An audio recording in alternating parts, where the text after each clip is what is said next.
재해자분이 기억하고 있는 사고 내용은 119 구급 기록지에 나와 있듯이 포크레인 어딘가를 맞은 후 절벽으로 떨어졌다고 진술하고 있는 반면에 회사에서 작성하여 접수한 사고 내용에는 재해자가 업무 현장에서 정리하던 중 미끄러져 추락하였다는 내용으로 나와 있는 것을 볼 수 있습니다.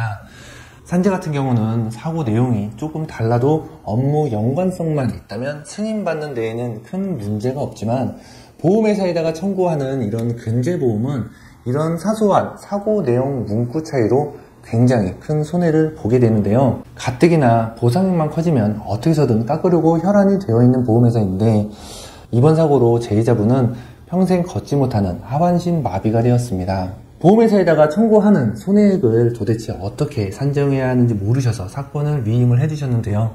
억울하게 사고 내용까지 달라진 이번 사고 도대체 어떻게 대처를 해야 하며 또 손해액은 또 어떻게 산정을 해야 하는지 영상 보시면서 같이 알아보도록 하겠습니다.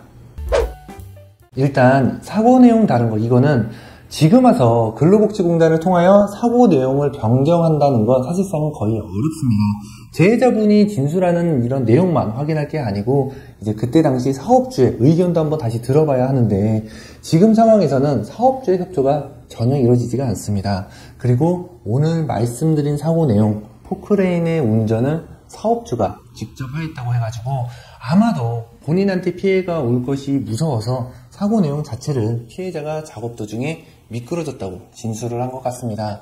이런 경우에는 보험회사에다가 최대한 피해자가 입증할 수 있는 자료를 많이 준비할수록 좋습니다. 119 구급 기록지뿐만 아니라 병원 초진 차트, 그리고 응급실 기록지, 그리고 또 뭐 간호 기록지라든지 뭐 간호 정보조사지 이런 데 보면 이제 사고 내용이 자세하게 나와 있는 경우가 있거든요. 그리고 이런 병원 차트뿐만 아니라 현장에 다른 동료가 있었더라면 뭐 동료 확인서라든지 뭐 인후인 확인서 이런 걸 직접 자필로 좀 부탁을 해가지고 받은 다음에 이런 자료를 뭐 하나둘씩 최대한으로 모아가지고 근제보험 접수할 때 사고 조사 분명히 나올 거거든요. 그러면 그때 제출을 하셔야만 인정을 받을 수가 있습니다.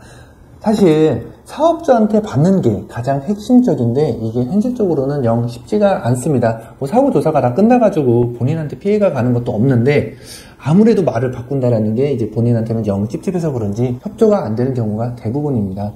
그래서 이렇게 신빙성 있는 자료를 많이 만들어가지고 취합한 다음에 보험회사에다가 진행할 때 제출을 하면 이런 의견도 충분히 받아들여질 수 있거든요.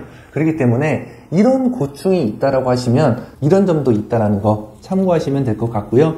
그리고 이제 근제보험 어떻게 산정하는지 대략적으로 한번 설명해 드려보도록 하겠습니다. 네, 이제 근제보험 산정하는 방식에 대해 좀 간단하게 좀 설명을 드려볼까 하는데요. 근제보험 계산하는 방식이 앉아서 조금 말로만 설명하면 조금 더 복잡하게 느껴지실 수가 있거든요. 그래가지고 제가 조금은 이해하시기 편하게끔 보드판 앞에 섰습니다. 근제보험은 어찌됐든 1차적으로 먼저 민사적인 손해액을 계산을 한 다음에 산재에서 받은 금액을 빼주기만 한다라고 생각을 하시면 되세요. 그래서 근제보험에서 보상받을 수 있는 항목으로는 이제 정신적 피해보상 위자료 있고요. 휴업손해금, 그러니까 입원했던 기간만큼만 휴업손해가 좀 인정이 되고요.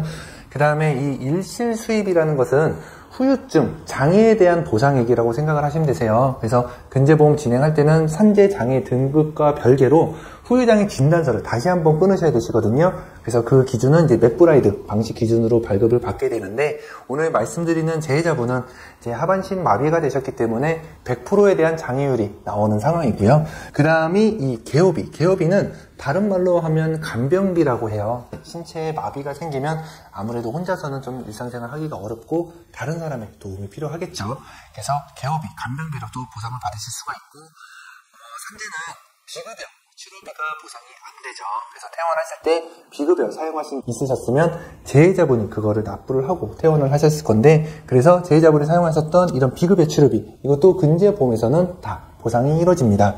그래서 이렇게 1차적으로 계산을 한 다음에 산재에서 받은 것을 이제 빼주기만 하면 되거든요. 먼저 위자료는 보시다시피 산재에서 보상이 이루어지지가 않습니다. 그렇기 때문에 근제에서 산정된 위자료는 순순히 다 인정이 되고요. 그 다음에 휴업손해, 근제보험에서 받은 휴업손해액에서 이제 산재에서 받은 휴업급여액을 빼면 되는데 현실적으로는 이제 근제에서 계산하는 휴업손해액보다 산재에서 받는 휴업금액이 더 크게 산정이 됩니다. 왜 그러냐면 근제에서는 입원했던 기간만 휴업손해가 인정이 되는 반면에 산재에서는 통원했던 기간까지도 다 휴업급여액이 지급이 되기 때문에 이 두 개의 금액을 다 산정을 해보면 대부분 다 산재에서 받은 휴업급여액이 더 높게 산정이 됩니다. 그리고 장애에 대한 일실 수입액을 계산을 한 다음에 산재에서 받은 장애급여액을 빼주면 되는데, 제가 오늘 말씀드린 재해자분 폐질 2급으로 결정되셨다고 말씀드렸잖아요. 산재에서 폐질 2급으로 결정이 되면 우리가 흔히 장애급여라고 생각을 하실 수가 있는데, 상병보상연금은 장애급여가 아니고 휴업급여에 대한 성질을 갖고 있습니다. 그렇기 때문에 장애는 장애끼리 빼야 되는데 상병보상연금은 휴업손해로 올라간다 그랬죠. 그래서 장애에 대한 일시 수입액도 순전히 다 그대로 인정을 받을 수가 있습니다. 그리고 여기 개호비는 산재에서도 간병급여라는 게 있어요. 근데 간병급여는 이제 산재에서 몇만 원 그렇게 인정이 안 되는데, 근재에서에 대한 간병비는 하루에 약 16만 원 정도 인정이 됩니다. 그래서 하루 뭐 8시간인지 12시간인지 이렇게 급여액으로 따져보면 이 간병비가 훨씬 더 많이 금액이 계산이 선정이 되거든요. 그러면 요 선정된 개호비에서 산재에서 받은 간병급여 이렇게 공제를 해주면 되고요. 그리고 뭐 비급여 치료비는 어찌됐든 산재에서는 보상을 안 해줄 수 있기 때문에 사용하셨던 금액 그대로 다 인정을 받으실 수가 있습니다.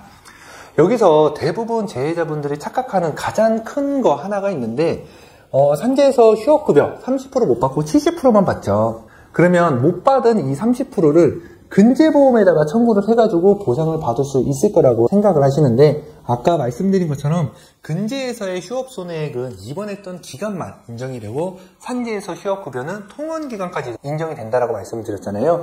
그래서 근제에서 계산한 휴업손해액이 산재에서 계산한 휴업급여액보다 더 적기 때문에 여기서 못 받은 30%를 근제에서 받을 수 있다. 요거는 잘못된 정보 내용입니다. 그래서 뭐 최종적으로 간단하게 조금 정리를 해드리면, 일단은 소송가액으로 근제보험을 각 항목별로 금액을 다 계산을 한 다음에 이렇게 산재에서 정보공개 청구를 신청을 해서 받았던 금액을 하나하나씩 비슷한 항목별로 공제만 해주면, 그래서 나머지 금액이 산정되는 금액이 있겠죠? 그럼 요게 근제보험의 총보상액이라고 생각을 하시면 됩니다. 오늘 말씀드리는 재해자분의 산정금액을 좀 예로 들어서 조금 대략적으로 말씀을 드리면, 60세 남성분이시고 기술직으로 월 임금은 약 500만원 정도, 그 다음에 간병비에 대한 소견은 하루 8시간, 그리고 이제 남은 여명에 대한 단축 소견은 약 20% 단축된 80%만 인정을 받았고요. 사고 내용에 따른 재해자분의 과실은 30%. 이렇게 해서 대략적으로 산정한 금액은 약 7억 원 정도 산정이 됩니다. 그럼 이 7억 원 재해자분이 다 받느냐? 아니죠. 근제보험에 가입한 한도만큼만 받고요. 만약에 못 받는 초과되는 금액이 있다고 하시면 사업주라든지 회사에 소송을 통해서 나머지 추가 금액을 받아야만 합니다. 어떻게 보면 이제 뭐 굉장히 금액이 많다고 생각이 드실 수도 있지만, 직접 사고를 겪은 재해자분은 이제 사실상 이제 돌이킬 수만 있다면 뭐 사고 전으로 돌아가고 싶은 마음이 가장 크시다는 거 알고 있습니다. 이 부분은 제3자로서 제가 감히 어떻게 그 어떤 말로도 대신을 할 수는 없죠. 제가 이런 손해사정 일을 하면서 습관이 된 게 하나가 있는데요. 어느 순간부터 이제 여름이면 이제 수상레저나 다이빙 이런 거, 그리고 겨울 되면 스키장, 스노우보드 이런 위험한 스포츠를 어느 순간부터 이제 전혀 하지 않게 되었고요. 그리고 이게 운전 또한 이게 팀앱 이렇게 점수표 보시면 이제 100점, 99점 이렇게 나올 만큼 정말 안전운전만 하게 되는 것 같습니다. 네, 그렇죠. 이제 옆에서 이제 좀 너무나 안타까운 사고를 직접 눈으로 보게 되니까 정말 건강이 최고다라는 걸 그 누구보다도 잘 알게 되더라고요. 그래서 삶을 바라보는 시간도 어느 순간은 이제 돈 같은 물질적인 것보다는 건강이 최고고 건강이 정말 우선이 된다는 걸로 바뀌게 되더라고요. 네, 오늘은 이렇게 하반신 마비 근제보험에 대해 조금 말씀을 드렸는데요. 사건마다 이렇게 특이점이 다 있습니다. 이런 특이한 변수에는 미리미리 준비를 해야 하고, 또 아무래도 고액 보상액으로 심사가 되는 만큼 보험사에서도 반대 의견도 굉장히 심할 거거든요. 이제 그럴 때에는 이제 그때마다 의사 선생님에 대한 의학적인 소견으로 좀 대비도 해야 되고요. 그 다음에 이런 근제보험 같은 경우는 이제 법원 판례, 실제 소송을 갔을 때 어떻게 또 법원에서 판단을 했는지 이런 유사 판례도 굉장히 도움이 된다는 점 말씀드리고 싶습니다. 그럼 오늘 영상은 여기까지 준비했고요. 영상 내용 유익하셨다면 좋아요 부탁드리고요. 이런 보상 정보가 궁금하시면 구독까지도 부탁드리겠습니다. 그럼 다음에 또 알찬 보상 정보로 인사드리겠습니다. 스마트 보상TV의 손해자동사 홍신이었습니다. 감사합니다.